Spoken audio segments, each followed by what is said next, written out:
ভাই আপনি ওই দিন প্যাসেজের কিছু মানে আমাদেরকে ট্রিক্স বলে দিয়েছিলেন না? প্যাসেজ হ্যাঁ, ABC। ভাই it works a lot. Okay, thank you যে মানে এটা কাজে আমার লাগছে। যেখানে দেখা যেত যে মানে 5-6টার মধ্যে 2টা ঠিক হইতো, সেখানে ভাই আমার একটা ভুল হচ্ছে, এন্ড আমি অনেক হ্যাপি হইতেছি। আজকের ক্লাসের পরে দেখবেন এটা আরও ক্লিয়ার হয়ে গেছে।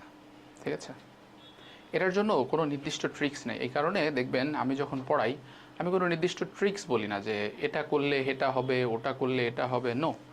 কারণ এই ট্রিক্সটা হচ্ছে সার্টেইন একটা প্যাসেজের জন্য হয়তো বা কাজে লাগতে পারে। যেমন আমি আপনাকে যে প্যাসেজটা পড়াচ্ছি এ সম্পর্কে আমি আগে থেকে আমার গ্রাউন্ড ওয়ার্ক করে আসলাম, ওই অনুযায়ী করলাম, বললাম আর হয়ে গেল।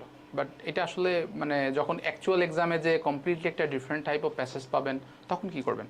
তখন ওই নির্দিষ্ট কিছু ট্রিক্স টিপস এগুলো কোনো কাজে আসে না, until and unless I understand the passage. So এখানে হচ্ছে প্যাসেজ আন্ডারস্ট্যান্ডিংটা হচ্ছে মেন।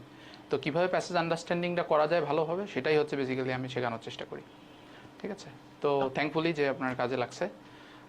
যারা আলাদা যারা প্র্যাকটিস করছেন, হোপফুলি আপনাদেরও, এই আপু প্র্যাকটিস করছে, আপু বুঝতে পারছে। তো আমি সবাইকে যে বিষয়টা নিয়ে মানে এমফাসাইজ করি সবসময় যে প্র্যাকটিস প্র্যাকটিস প্র্যাকটিস। আপনি আমার এখানে এসে কিছু শিখলেন, বাট ওইটা প্র্যাকটিস করতেছেন না, তাহলে আপনি ফলাফল পাবেন না। আবার ওইটা যদি 5 দিন পরে যে প্র্যাকটিস করেন, তাও কোনো ফলাফল পাবেন না, কারণ যে আপনি যেটা শিখছেন ওইটা আবার ততদিনের ভিতরে দেখা যাচ্ছে আপনি ভুলেও গেছেন। তো এটা যাতে না হয় আর কি। হ্যাঁ, সাথে সাথে ওই জিনিসটা লাইভ থাকা অবস্থায় হচ্ছে প্র্যাকটিসটা করে নিতে হয়। হ্যাঁ, এখানে ফের জিনিসটা হয় হচ্ছে যদি মানে আমি মেইন যে ওয়ার্ড গুলা ওই ওয়ার্ড গুলা শুধু মানে হাইলাইট করি, তাহলে ভাইয়া প্যাসেজের মধ্যে আমার কিছুই পড়তে হয় না, ওই ওয়ার্ড গুলা পেলেই মানে জি, মোটামুটি আমার মনে হয় যে হ্যাঁ এটাই, তখন মানে 70% কনফার্ম হয়ে যায়। তারপর না হয় একবার প্যাসেজটা একবার রিডিং করে দেখি যে আদার্স ওয়ার্ড গুলা আছে কিনা, তাহলে মানে জি, এভাবে জিনিসটা ইজি হচ্ছে। মানে আমার কাছে পার্সোনালি ক্যান্সেল করার থেকে মানে হচ্ছে কোন অপশন গুলো বাদ পড়বে ওইটা থেকে আমার কাছে মনে হচ্ছে হাইলাইট করাটা ভাইয়া মানে বেশি ইজিয়ার লাগতেছে, মানে কোনটা ও, নেগেটিভ কোনটা পজিটিভ হুম থেকে। হুম। মজা লাগে না দেখেন যখন ওই মানে আপনি করতেছেন, যখন আবার হচ্ছে ওটা ভালো মজা লাগে না? দেখবেন যে তখন আর বোরিংনেসটা কাজ করে না।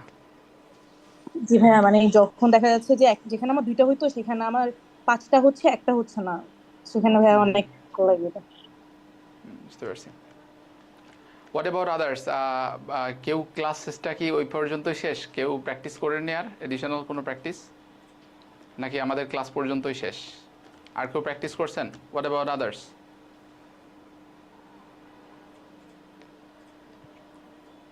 ভাইয়া আমার একটা কোশ্চেন ছিল। জি আপু, বলেন। সেটা হচ্ছে যে রিডিং মেইন এক্সামের সেন্টারে হচ্ছে যখন হাইলাইট করা হয়, তো এটা কি এরকম যে বেশি হাইলাইট করলে নাকি ওই সময় স্লো হয়ে যেতে পারে মেইন এক্সামের সময়? এটা কি সত্যি? এটা কিছু সাম এক্সটেন্ট সত্যি। কারণ মেন্টরসে এরকম একটা ইনসিডেন্ট অলরেডি হয়েছে, এবং এটা ফেসবুকে ওই টাইমে ভাইরালও হয়েছিল। মেন্টরস থেকে ইনস্ট্রাকশন দিয়ে দিছে পিছন থেকে যে আপনি অতিরিক্ত পরিমাণে হাইলাইট করতে পারবেন না, হাইলাইট করলে সিস্টেমটা স্লো হয়ে যাবে।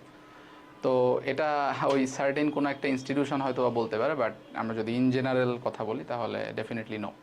আপনার যত ইচ্ছা তত হাইলাইট করেন, সিস্টেম স্লো হবে না।